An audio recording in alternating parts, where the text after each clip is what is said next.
Движим се по каналите на Брюж. Тук сме в една от класическите му части. Сега би трябвало да завием наляво и пред нас да излезе моста на Бонифаций. Или всъщност не, това не е моста на Бонифаций.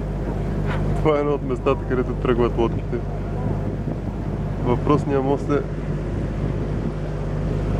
няколко стотин метра по-нататък.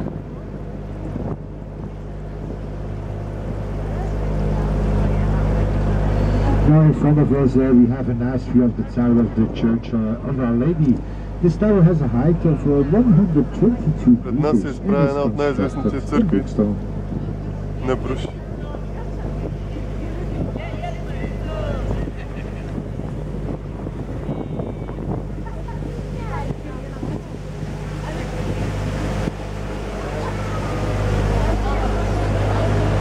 There are a lot of beautiful things to see in this Church of Our Lady. One of the main things is the well-known statue.